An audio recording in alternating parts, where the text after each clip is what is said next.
ایک تو یہ ہے کہ آپ لوگوں سے معافی لیں، معافی مانگے. ہمارے ہاں نا معافی کا مزاج قبول کریں، جب کوئی بندہ معافی طلب کرے تو معافی. ہمارے ہاں معافی مانگنے کا رواج میں آپ یقین کریں سرے سے ہے ہی نہیں، بلکہ الٹا لوگ چڑھائی کر جاتے ہیں، کہتے ہیں اوہو تم نے معافی مانگ لی ہے تو معاملہ ہی ختم ہو گیا. اور جو آدمی، میں بڑے زمانے سے کہہ رہا ہوں کہ میرے ملک میں ایک رواج بنتا جا رہا ہے، جس کی زبان جتنی زیادہ سخت ہوتی ہے اس کا عروج اتنا زیادہ ہوتا ہے. جو تھوڑا سا شرافت کا مظاہرہ کرے لوگ اسے بزدل سمجھ لیتے ہیں. عزیز بھائیوں، اپنی زندگی میں معافی مانگنے کا مزاج بنائیں. آپ طلب کریں کہ یار مجھ سے غلطی ہو گئی، میں انسان ہوں. آپ یقین کریں ڈھیر سارے لوگ ہیں جن کے ذمہ ڈھیروں معافیاں ہیں، لیکن ان کا مزاج نہیں، ان کی طبیعت نہیں، ان کا تکبر آڑے آ گیا ہے.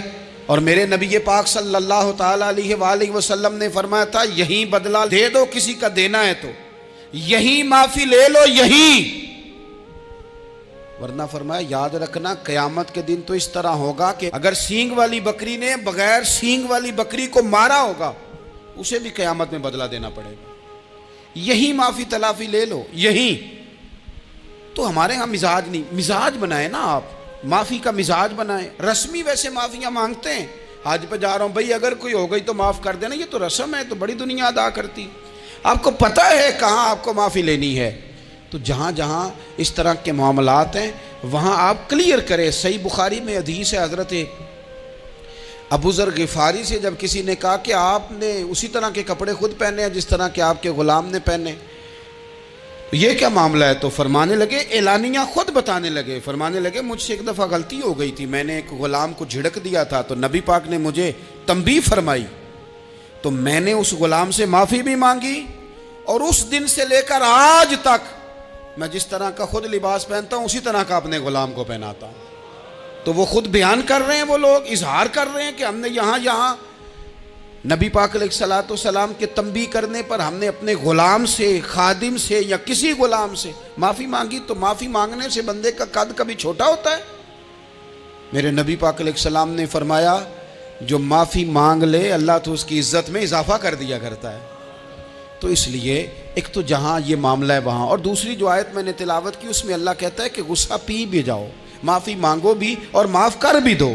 والکاظمین الغیظ والعافین عن الناس، فرمایا وہ لوگ جو غصہ پی جاتے ہیں اور لوگوں سے درگزر کرتے ہیں، لوگوں سے درگزر کرتے ہیں. واللہ یحب المحسنین، اللہ ان احسان کرنے والوں سے محبت فرماتا ہے، ان سے اللہ پیار کرتا ہے. تو رب فرماتا ہے جو غصہ پی جاتے ہیں والعافین عن الناس، اور لوگوں سے درگزر کرتے ہیں. ایک تو معافی مانگے اور دوسرا معاف کر بھی دیں. اگر دل میں کوئی بات ہو تو معاف، ہر روز لوگوں کو معاف کر کے سویا کریں.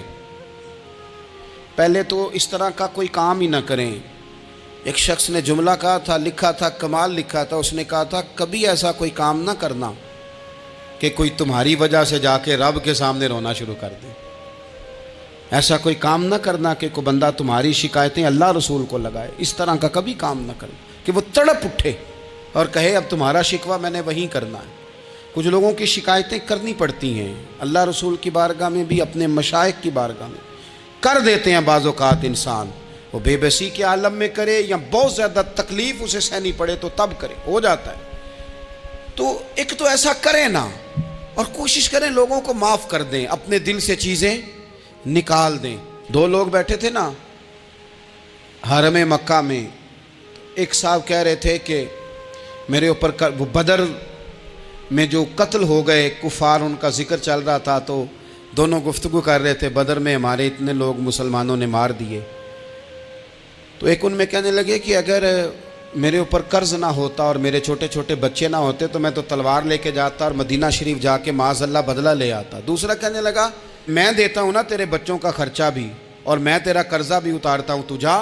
اس نے کہا پکی بات ہے؟ کہا ہاں، قرضہ بھی میں اتار دوں گا، تیرے بچوں کا خرچ بھی اٹھاؤں گا، تو جا. اس نے خنجر تیار کیا، تلوار تیار کی، گھوڑے پہ بیٹھا، گلے میں وہ تلوار اس نے اپنے ڈالی اور مدینہ شریف آ گیا. اتفاق کی بات یہ کہ ملاقات حضرت عمر سے ہوئی. جناب عمر کہنے لگے مجھے تیری نیت ٹھیک نہیں لگتی. پکڑا کدھر آئے ہو؟ کہنے لگا میں تو بدر کے قیدیوں کے بارے میں بات کرنے آیا. فرمایا تلوار لے کے؟ تلوار لے کے چل تجھے حضور کے پاس لے کے جاتا ہوں.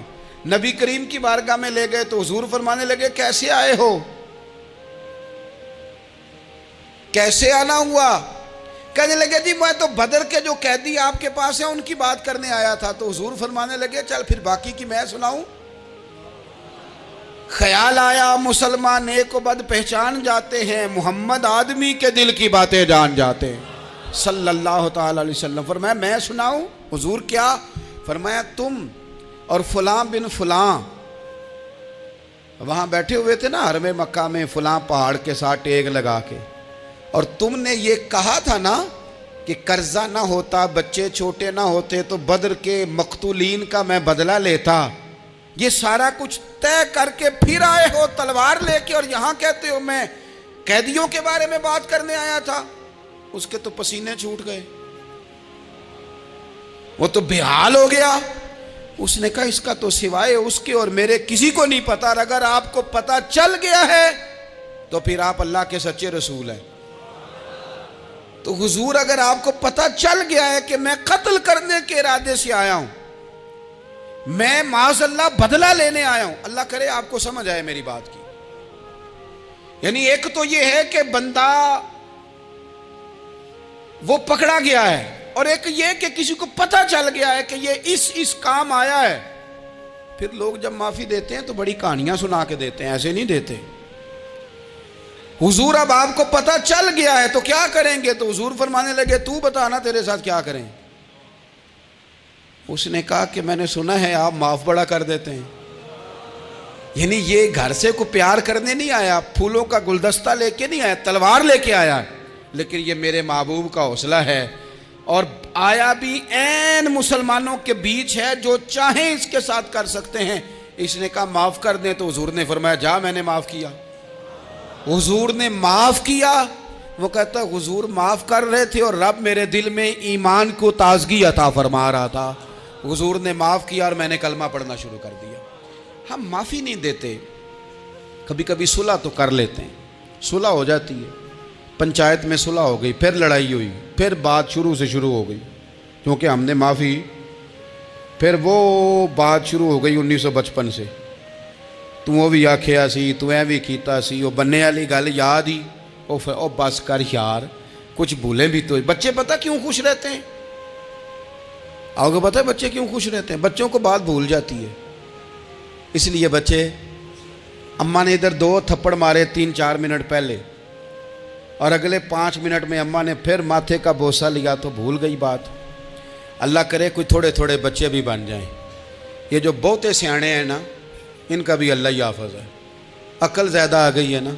اس لیے اقبال جیسے لوگوں نے کہا تھا خرد کی گتھیاں سلجھا چکا ہوں, یا رب مجھے صاحب جنوں کر دے, صاحب جنوں کر دے, صاحب اللہ کوئی تھوڑا سا مجھے مجنون بھی بنا. یہ زیادہ عقل تو کسی کام کی رہی نہیں, پاگل کر دی, پاگل کر دی. بہت سارے لوگ ایسے ہیں زیادہ سمجھدار ہوتے ہیں, لہذا معافی دینے کو تیار ہے. معافی دیں, جب کوئی معافی کا مطالبہ کرے تو اسے معافی. سب سے مشکل کام ہوتا ہے لمبی لسٹ والے دشمن کو معاف کرنا. لسٹ جس کی لمبی ہو نا غلطیوں کی, ایک آدھ غلطی تو معافی ہو جاتی ہے. کچھ لوگوں کی لسٹ بھی بڑے, کچھ عادی مجرم بھی ہوتے ہیں, لسٹ لمبی ہوتی ہے, ان کو معافی دینا بھی تھوڑا سا مشکل ہوتا ہے. لیکن کمال بھی یہ ہے کہ جس کی لسٹ لمبی ہو اسے یک جنبش قلم بندہ معاف کر دے.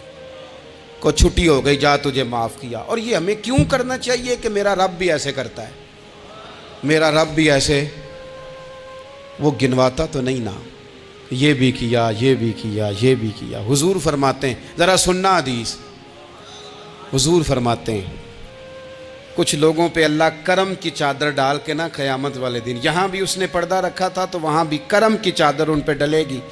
تو اللہ فرمائے گا یہ گناہ کیے تو چھوٹے چھوٹے گناہ اس کے گنوائے جائیں گے. یہ اب وہ ڈرے گا, چونکہ پتہ تے سارا ہے نا سردار نو کیتیاں دا, اب وہ ڈرے گا. چھوٹے چھوٹے گناہ اس کے گنو, تو اس کا خیال ہے بڑے بڑے بھی نہ سامنے آ جائیں. چھوٹی چھوٹی غلطیاں اس کی گنوائی جا رہی ہیں, جو ڈر رہا ہے, کانپ رہا ہے. قربان جائیں نبی پاک کے لفظوں پہ. کچھ گلاں اجیاں نے قرآن پاک اجیاں نے, یہ نا میری دادی کہا کرتی تھی, میری اماں کہا کرتی تھی, کچھ کام اجائے نے. کچھ گلاں اجیاں نے کہ اتنے دل کرتا ہے صفحہ بند ہو جانا ہے تو معافی ہو جانی، یعنی ختم ہے یہ بات، اس سے آگے کسی نے سوال پوچھنا ہی نہیں۔ چھوٹے چھوٹے گناہوں کا اللہ تذکرہ فرمائیں، یہ کیا یہ کیا یہ کیا، یا اللہ ہو گیا۔ اب بندہ ڈر رہا ہے کہ بڑے بڑے بھی سامنے آ جائیں گے، لیکن چھوٹے گناہوں پہ ہی فل سٹاپ لگا کے نا تو رب فرمائے گا یہ جو تیرے گناہ ہیں نا اس کے بدلے تجھے نیکیاں دی جا رہی ہیں۔ تو نے سچی توبہ کی تھی تو ان گناہوں کو بدل کے نیکیاں بنایا جا رہی ہیں۔ پہلے ڈر رہا تھا، حضور فرماتے ہیں، اب فٹافٹ بول پڑا، کہنے لگا یا اللہ میں نے تو بڑے بڑے بھی کیے ہیں، یعنی اگر چھوٹوں کی نیکیاں بن گئی ہے تو وہ پاپ کدھر ہیں، بڑے بڑے وہ میرے کدھر ہیں۔ کریم یہ بات کر رہے ہیں اور صحابہ رو رہے ہیں، میں نے تو بڑے بڑے بھی کیے ہیں، بڑے بڑے کدھر ہیں۔ اللہ تعالیٰ بندوں کو معاف فرماتا ہے، رب اپنے بندوں کو وہ معاف کرتا ہے۔ اگر اللہ معاف نہ کرے تو جتنے جرم ہمارے رب کو ہمارا پتہ ہے، بتاؤ سویرے روٹی ملے، سانس ملے، شعور قائم رہے، جب مالک اتنا معاف کرتا ہے تو ہم اس کے بندوں کو کیوں نہیں معاف کرتے؟ کر دیں معاف۔ پکے لوگ کھڑے تھے، پکے دشمن کھڑے تھے فتح مکہ کے دن حضور کے سامنے، اور کچھ لوگ ایسے ہوتے ہیں جن سے امید نہیں ہوتی، اپنے ہوتے ہیں کہ یہ والا جملہ، اور بندہ کہتا ہے یار تجھے تو نہیں نہ کہنا چاہیے تھا، کوئی اور کہتا مجھے۔ کہتے ہیں، یہ نہ سمجھیں کہ لوگ کہتے نہیں، کہنے والے، یہ بات ہی آپ چھوڑ دیں کہ کوئی آپ کو کچھ کہے گا نہیں، یہ چھوڑ دیں۔ مخلوق تو اس طرح کی بات ڈھونڈ کے لاتی ہے کہ انسان پریشان ہو جاتا ہے کہ یار میں یہ کر سکتا تھا، میں نے کیا نہیں، اور جو میں نے کیا نہیں وہ تو نے میرے کھاتے ڈال دیا ہے۔ ایسے لوگ سامنے کھڑے ہو گئے فتح مکہ کے دن کہ جن کے چہروں سے ان کی زیادتیاں عیاں ہو رہی تھیں، ان کے ظلم چھلک رہے تھے چہروں سے۔ حضور کے سامنے کھڑے ہیں، کانٹے بچھانے والے بھی، روڑے مارنے والے بھی، گلے میں رسیاں ڈال، سارے کھڑے ہیں۔ حضور نے فرمایا بتاؤ تمہارے ساتھ کیا سلوک کروں؟ انہوں نے کہا آپ کریم ہیں۔ تو حضور نے پتہ کیا کہا؟ قرآن پاک میں ایک سورہ یوسف ہے، کچھ لوگوں کو لفظ قصہ بھی بڑا برا لگتا ہے، تو اللہ فرماتے ہیں نحن نقص علیک احسن القصص، محبوب ہم آپ کو ایک سونا قصہ سنانے لگے ہیں۔ اس کو اللہ نے قصہ کہا، سونا قصہ، سورہ یوسف کو۔ تو سورہ یوسف کیا ہے بھلا؟ ذرا انداز دیکھیے سورہ یوسف کا۔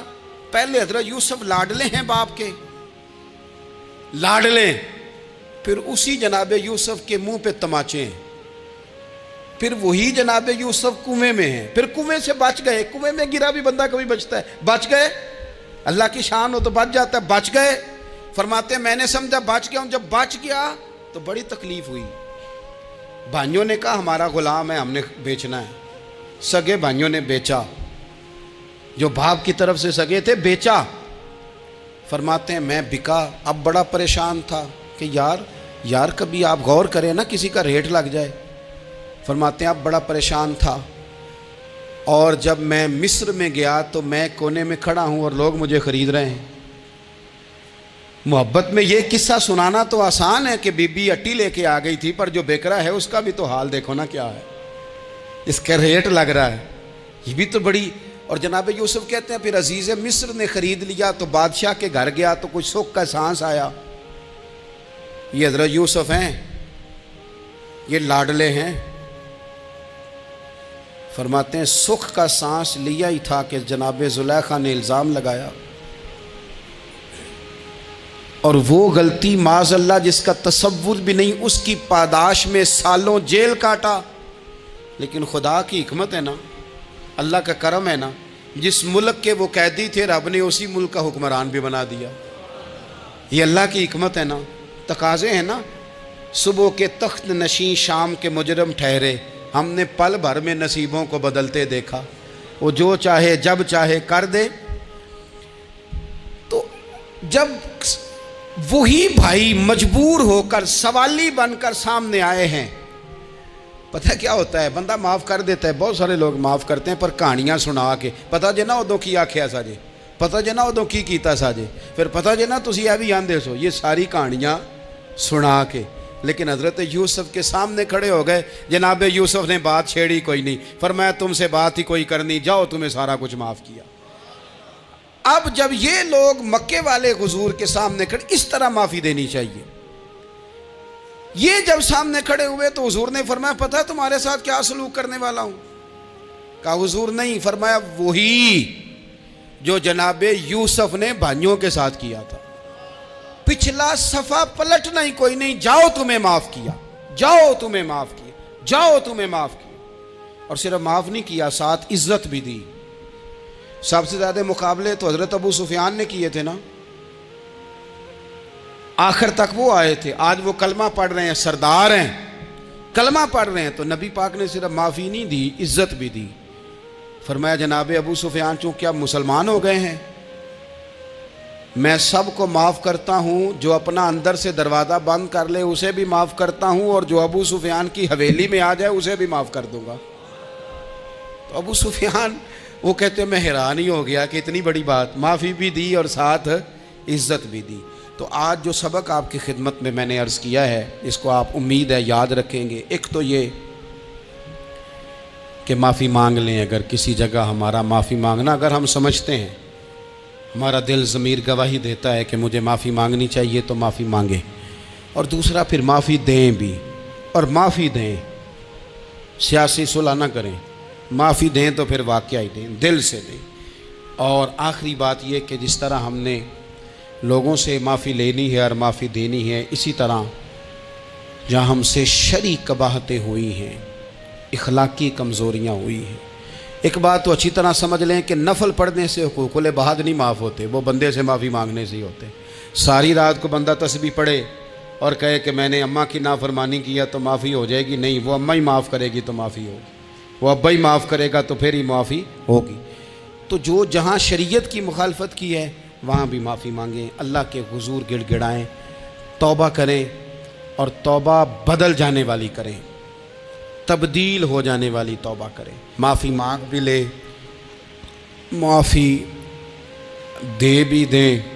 اور آپ سے یہ بھی گزارش کروں گا کہ جہاں اللہ رسول کی ہم سے نافرمانی ہوئی ہے, وہاں تنہائی میں 2 نفل پڑھ کے, تنہائی میں اللہ تعالیٰ سے بھی معافی کے خواستگار ہوں.